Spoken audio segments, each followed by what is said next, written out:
आपका स्वागत करती हूँ अपने YouTube चैनल पे जीनियस टेक सॉल्यूशन में। फ्रेंड्स, आज हम इस वीडियो में बहुत ही इंपॉर्टेंट डिस्कशन करने वाले हैं।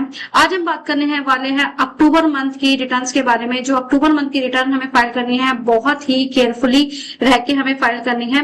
अगर आपने अक्टूबर मंथ की रिटर्न में चूक कर दी फाइल करने के लिए, वेदर वो GST 1 हो या GST 3 भी हो, तो आपको काफी भारी नुकसान हो सकता है।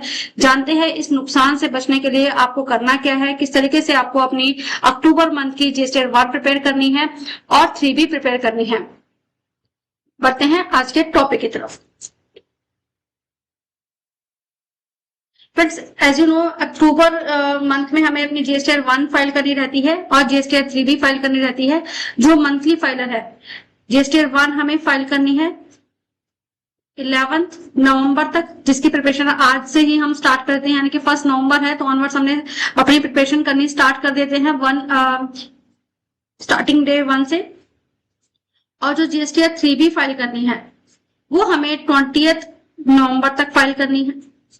अब फ्रेंड्स, ये दोनों ही रिटर्न अक्टूबर मंथ की बहुत ही इंपॉर्टेंट है। अगर आपने अक्टूबर मंथ में चूक कर दी GST 1 को फाइल करने में, 3B को फाइल करने में, तो आपको अपनी गलतियों को सुधारने का मौका फर्दर नहीं दिया जाएगा। आपकी जो गलतियां रह गई हैं फाइनेंशियल ईयर 24-25 की एडजस्टमेंट करने का ये लास्ट मंथ है। देखिए, यहाँ हम बात करने वाले हैं GST 9 फ्रेंड्स जो हमें फाइल करनी रहती है,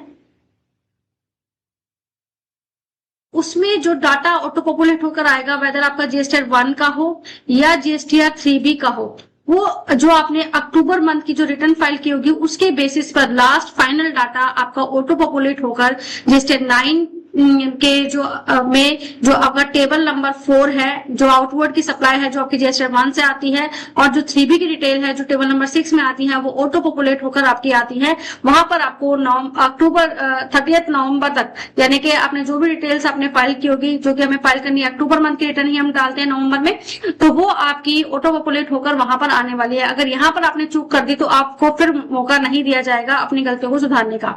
देखिए फ्रेंड्स, हम बात करने वाले हैं अक्टूबर मंथ की। अक्टूबर मंथ की जो हमें GST 3B 1 फाइल करनी है वो 11 तक करनी है, जो मंथली फाइलर है।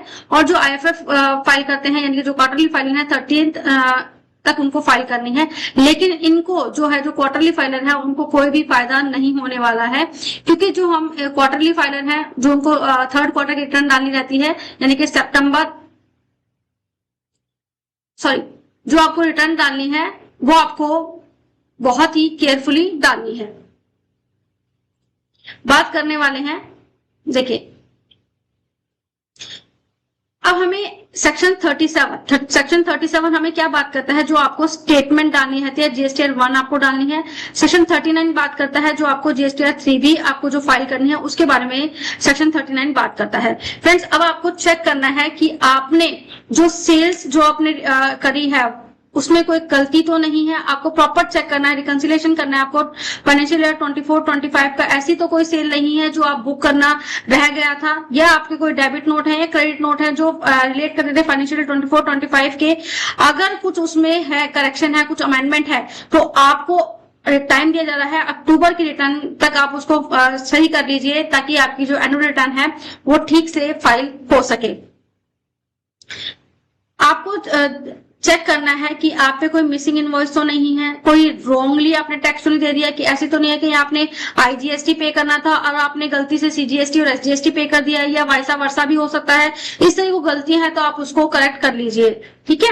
और साथ ही ITC, जो हमारा ITC है, उसको भी आपको देखना है कि आपने ITC जो क्लेम आपका रह गया था, कोई इस तरह का ITC तो नहीं है जो आपको बुक करना रह गया था, तो वो भी आप अपना बुक कर लीजिए।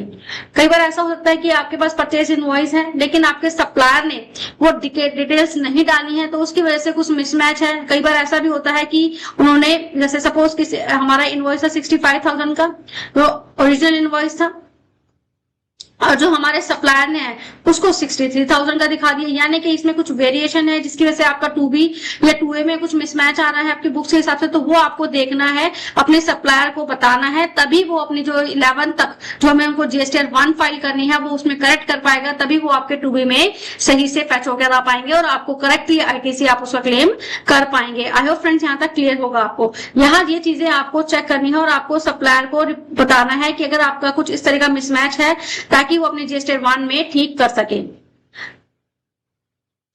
अब बात करते हैं आईटीसी क्लेम करने की और रिवर्स करने की। Friend section 16 of CGST act का बात करता है इलिजिबिलिटी एंड कंडीशन के बारे में, एंड सबसेक्शन 16 का सबसेक्शन 4 हमें टाइम लिमिट बताता है।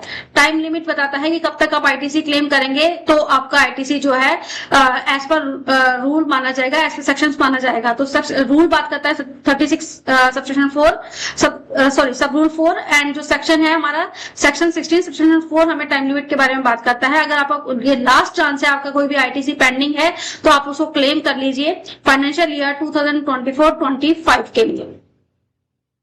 ये हो गई दोनों बातें। आपको बहुत ही अपना चेक करके फिर ही अपनी रिटर्न फाइल करनी है, क्योंकि अगर आपने कोई भी अगर आईटीसी आपका रह गया है, इस तरह कुछ मिसमैच है या तो आप जैसे 9 में आपको अलाउ नहीं किया जाएगा क्लेम करने के लिए या कोई भी करेक्शन करने के लिए, क्योंकि जैसे 9 में कोई भी करेक्शन या एडजस्टमेंट नहीं कर सकते हैं। वो आपको एडजस्टमेंट जो है अपनी 9 में ही दिखानी रहती, अपनी 1 या 3B में ही आपको दिखानी है। वो डाटा सिर्फ ऑटो पॉपुलेट होकर आपके जैसे 9 में आता है। अब होगा क्या फ्रेंड्स, अगर आप कोई किसी तरह का मिसमैच आपका हो जाता है तो मिसमैच की वजह से आपको जैसे 9 में प्रॉब्लम हो सकती है कि उसके बेसिस पे अगर कोई मिसमैच आता है तो आपकी रिटर्न्स की स्क्रूटनी भी होती है। देखिए मिसमैच विद 9 तो क्या हो सकता है आपका, क्योंकि जैसे 9 जो आपको फाइल करनी है फाइनेंशियल 24-25 की will be prepared on the basis of जो आपने जीएसटीआर 1 फाइल करी है अप्रैल 2024 से लेकर मार्च 2024 तक, और करेक्शन को जो टाइम दिया जाता है आपको करेक्शन का टाइम ऐड किया जाता है प्लस अक्टूबर मंथ की रिटर्न तक आपको जीएसटीआर 1 आपको ठीक करनी है। जीएसटीआर 3 भी सेम हमें आप फाइनेंशियल ईयर अप्रैल से लेकर मार्च 25 तक आपको देखना है, ये हमारी रिटर्न है। जो करेक्शन का टाइम है आपको अक्टूबर तक का टाइम दिया जा रहा है।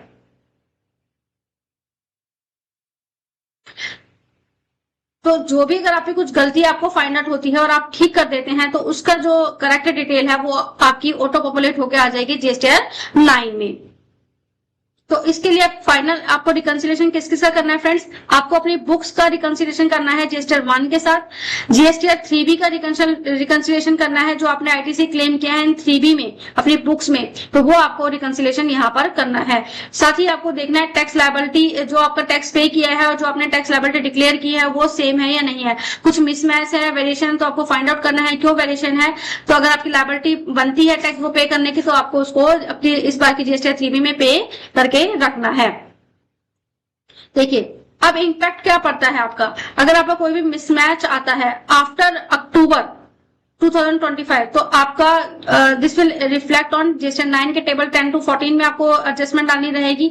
साथ ही डिपार्टमेंट आपकी स्क्रूटनी करेगा और आपको DRC 01A इशू कर देगा। कोई भी डिफरेंस आपके आता है वैसे जीएसटीआर 1 में हो, 3B में हो या 9 में हो तो आपको डिफरेंस का नोटिस भी आपको जा सकता है। तो आपको अपनी जीएसटीआर 1 और 3B जो अक्टूबर मंथ के में फाइल करनी है फ्रेंड्स वो बहुत ही केयरफुली फाइल करनी है। आई होप फ्रेंड्स ये वीडियो आपके लिए रेलेवेंट रही होगी। अगर आपको हमारी वीडियोस अच्छी लगती है, वीडियो कंटेंट अच्छा लगता है तो प्लीज वीडियो को लाइक कीजिएगा, शेयर कीजिएगा और मेरे चैनल को सब्सक्राइब कीजिएगा जो कि बिल्कुल फ्री है। Thank you for watching me.